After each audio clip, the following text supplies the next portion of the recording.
एक छोटे से गांव में एक रामू नाम का एक व्यक्ति रहता था। रामू बहुत ही गरीब था। रामू रोजाना जंगल जाता, जंगल से लकड़ियाँ काटता और उन्हें सर पर रखकर बाजार में ले जाकर बेच दिया करता था, जिससे उसका और उसकी पत्नी का गुजारा बसर होता था।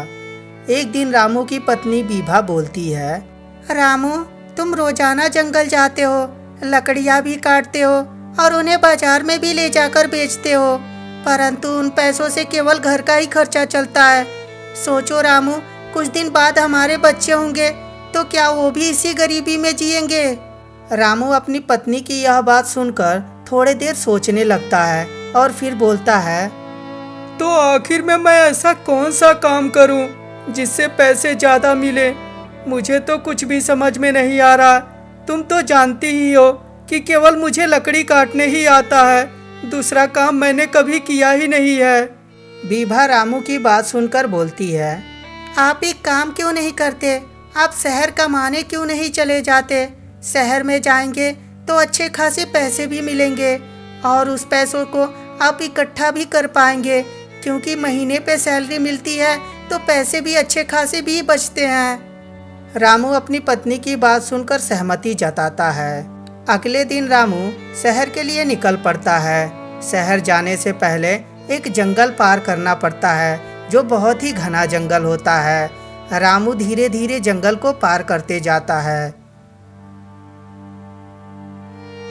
जैसे ही रामू थोड़ा और आगे बढ़ता है तो उसे एक गुफा दिखाई देता है। गुफा दिखने में बिल्कुल ही अजीब टाइप का दिख रहा था। चलते चलते तो आज काफी शाम हो गया। एक काम करता हूँ, आज इस गुफा में आराम कर लेता हूँ, कल फिर सुबह उठकर यहाँ से सफर शुरू करूँगा। यह बोलकर रामू धीरे धीरे गुफा की तरफ आगे बढ़ता है। थोड़े ही देर में रामू गुफा के अंदर चला जाता है, लेकिन अंदर का नज़ारा देखकर रामू दंग रह जाता है, क्योंकि गुफा के अंदर ढेर सारे सोने चांदी हीरे जवाहरात रखे हुए रहते हैं। अरे बाप रे, ये क्या मैं देख रहा हूँ? इस गुफा के अंदर इतने सारे हीरे, सोने, चांदी, जवाहरात! बाप रे, इतना जिंदगी में तो मैंने कभी नहीं देखा। यहाँ कौन ला के रखा होगा?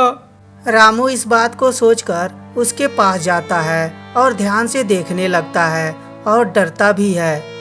लगता है ये किसी डाकू का अड्डा है। वो जरूर डाकू लूट कर इधर उधर से सोने, चांदी, हीरे, जवाहरात यहाँ लाकर इकट्ठा किया है। मुझे यहाँ से जल्दी से भागना होगा, वरना अगर जो डाकू आ गया तो मुझे भी लूट लेगा। यह सोचकर रामू उस गुफा से बाहर निकलने वाला ही रहता है, तभी उसे एक भयानक सी आवाज सुनाई देती है। ओ रामू, रामू, अरे तुम घबराओ मत, तुम बहुत ही शरीफ इंसान हो और तुम्हारा मन और दिल बहुत ही साफ है। रामू इस आवाज को सुनकर डर जाता है और वो इधर उधर देखने लगता है। अरे दादा रे दादा, ये तो भूतिया है। यहाँ तो भूत की आवाज भी आ रही है। अरे दादा, मैं कहाँ फंस गया? कहाँ से कहाँ मैं इस गुफे के अंदर आया? ये तो भूत मुझे खा जाएगा। अब मैं जिंदा नहीं बचूंगा। हे भगवान, मैं क्या करूं? रामू के इतना कहते ही फिर से वो गंभीर आवाज सुनाई देती है। रामू, ओ रामू, तुम झूठ मूठ के डर रहे हो। तुम डरो मत। तुम्हें जितना सोना, चांदी, हीरे, जवाहरात चाहिए वो तुम यहाँ से ले जाओ। तुम चिंता मत करो, ये सारे हीरे जवाहरात मेरे हैं और तुम इसे ले जा सकते हो।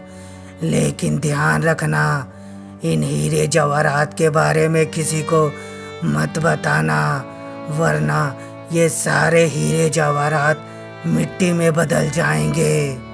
रामू डरते डरते वहाँ से एक थैली उठाता है और उसे लेकर अपने घर आता है और अपने पत्नी से सारी बात बताता है। भगवान का लाख लाख शुक्र है कि आप सही सलामत चले आए।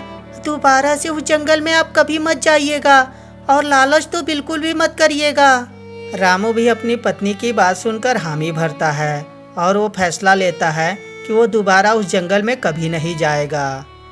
तो दोस्तों, ये कहानी आपको पसंद आया है तो लाइक कर दें, चैनल को भी सब्सक्राइब कर दें और प्यारा सा कमेंट भी कर दें और अपने फैमिली के साथ और अपने दोस्तों के साथ वीडियो को शेयर भी कर दें। धन्यवाद।